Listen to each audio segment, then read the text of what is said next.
kasi ndele tumba ni se tenda se de kare ji ne mi se te tesum zang xie ni ji ban de wo xie ba zang ji ko si ba shu bo xie ba nyu se da nga zo ko yi ge za wa be zo zo ma de ban gu ju dong tu ge de se ne ra dende yin sa da nga zo tumba ni ge den se ya de ha ko na de da pen do jin bo yo ba zong de ma zi de le tesum sa wa zang ji le ya da nga zo pen do qian bo yo ba ji da ke ba na ji de song de de ji de se ra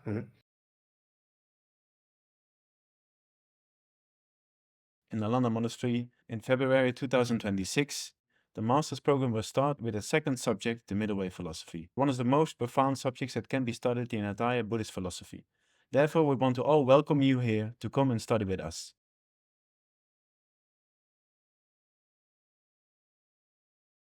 다 nge mi le jambi jansen se ra jambi janse ane My name is Jampa Gelsen, Geshe Jampa Gelsen.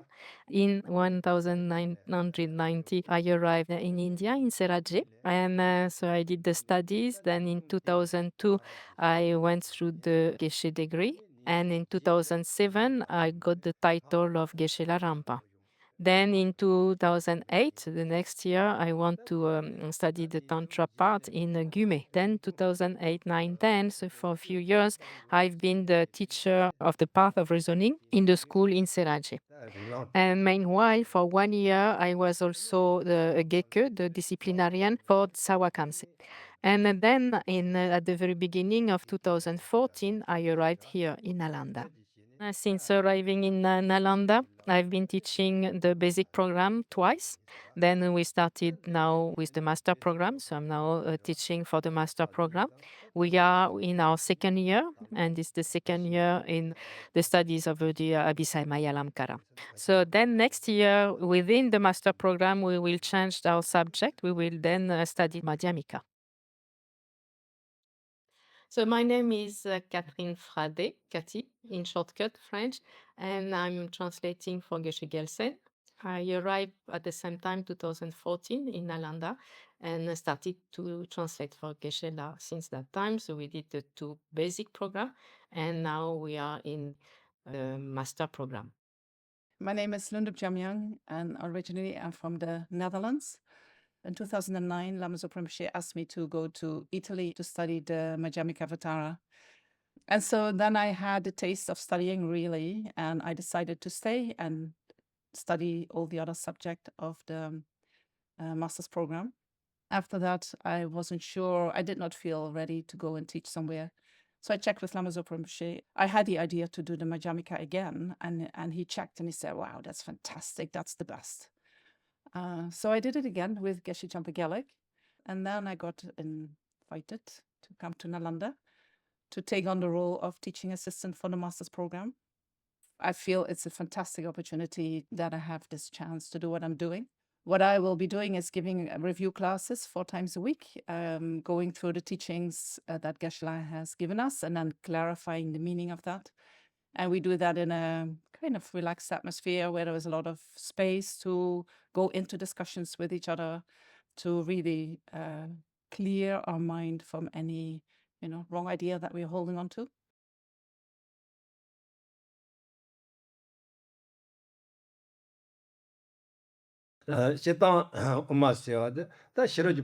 Speaking about the so-called middle way or Madhyamika, this is corresponding to the teaching that were given by the Buddha in the Sutras of the Perfection of Wisdom.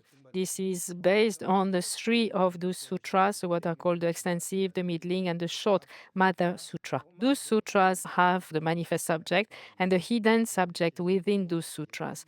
So the hidden subject is what we have been studying, and now the obvious subject of the sutras of the Perfection of Wisdom is about emptiness that we will be studying in what is called the Madhyamika. The basis of those studies are the Prajnaparamita Sutras. As we saw, there are 2 subjects that we can call the manifest subject that is about emptiness. The commentaries that have been presented on that manifest subject of the sutras were composed by Nagarjuna. The commentary that we relate to on the hidden subject is the commentary of Maitreya, that is the Samayalamkara. Nagarjuna composed 6 texts on reasoning on the view. Amongst all of them, the main one is the fundamental wisdom. We study commentaries on that fundamental wisdom that were composed by Chandrakirti.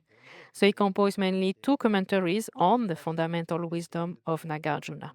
The Madhyamikavatara, the supplement to the Middle Way. The main subject is the meaning of what is said in the fundamental wisdom. And another commentary of Chandrakirti is mainly focusing on the words, the way it's phrased in the fundamental wisdom. And this commentary is called The Clear Words of Chandrakirti. There's also another commentary that we will be following, indeed, is the auto commentary of Chandrakirti on his own composition of the supplement on the Middle Way. Next year, we're going to see mainly those two texts, so the supplement of the Middle Way and the auto commentary on that by Chandrakirti. Those two texts were taken as the main point for Lama Tsongkhapa to compose his own commentary, which is called The Illumination of the Thought. That text composed by Lama Tsongkhapa is the actual text that we're going to use as the frame for our studies. Lama Tsongkhapa composed 5 texts in relation to the view of the Middle Way. The Illumination of the Thought, which is the one that we'll be studying next year. He also composed the one that we call Ocean of Reasoning. And he composed also a text which is called Excellent Explanation on the Interpretative and Final Meaning Sutras. He composed a part on the view in the Lamrim Chamo, the great stages of the path, and also in the middling Lamrim, the intermediate presentation of the stages of the path. So indeed, there are 5 texts of Lama Tsongkhapa touching the subject of the view, and amongst them, this is the one that is called Illumination of the Thought that we will be studying next year. The importance of this subject on the view on the Middle Way, we speak basically about emptiness. We can see it by different quotation. For instance, in the 400 verses from Aryadeva, it is said, the one who is without or with very little merits, there will be no doubt about emptiness arising. While for the other one, even a little doubt questioning reality, without thorough analysis on the subject, but just with a doubt about reality, it is said that doubt has the power of shake the ground of existence, the ground of our samsara. So this is the importance of thinking about emptiness. Even a slight doubt about reality will already have that impact of shaking the ground of existence. And also, Shantideva mentioned the fact that amongst the many thousands of teachings of the Buddha, as we mentioned, for instance, the 84,000 branches of the teachings of the Buddha, he said the essential one is the one that touches the wisdom of emptiness, the wisdom, speaking about the perfection of wisdom. This is the very essential intent of all the words of the Buddha. This is the essential intent that he had in mind, speaking again about the value of the subject of emptiness.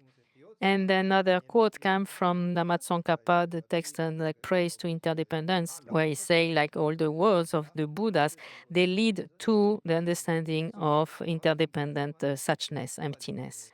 And so meaning that there is no other essential intent or essential meaning to all the teachings of the Buddha. There is not other than that subject of the view, that subject on emptiness. Why? Because the main purpose of those teachings of the Buddha is to guide one to the result of liberation from samsaric existence. So to achieve such a liberation, it's essential to have assumed the mode of a reality that is emptiness. That's why it is the essential subject of all the words of the Buddhas at the end. So that shows the great value of understanding the meaning of emptiness, how amazing it can be, and also indicating that even without the thorough understanding, but at least starting with a little doubt, it's already moving, it's already efficient.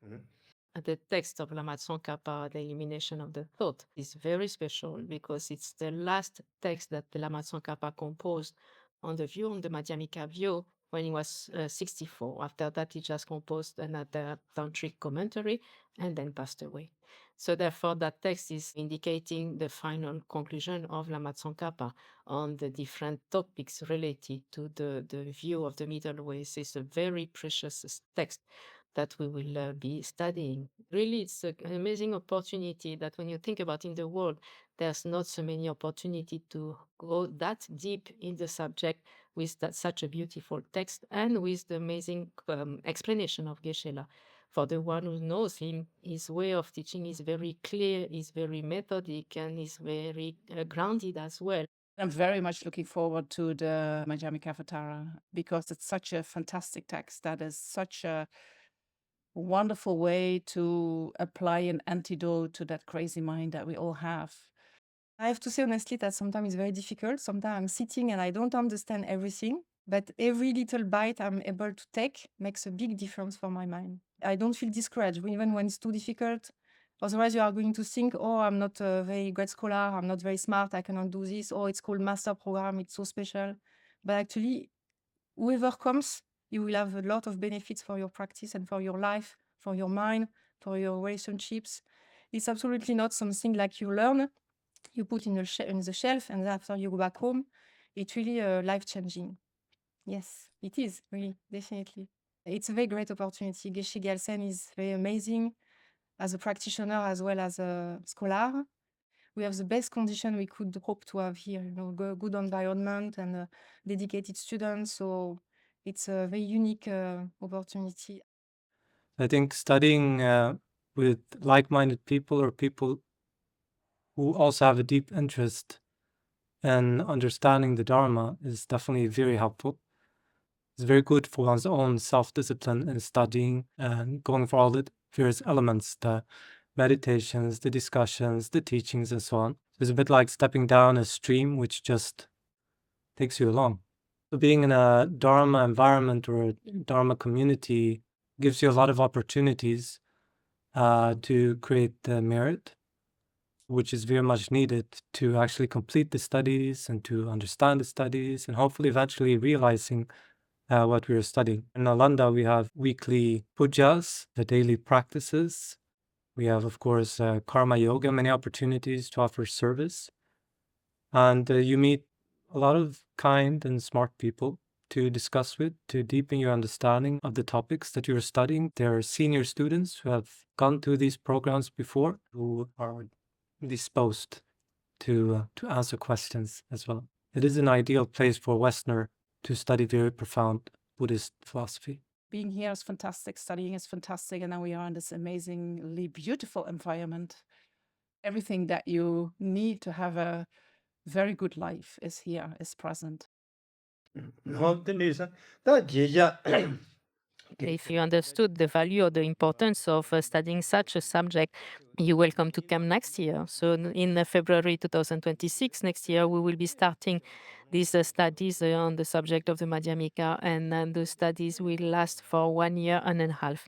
So if you have interest in that subject of the view, then you're very welcome to join us in that studies. Meanwhile, I will keep on making prayers for everybody who's interested to be able to come to join this class.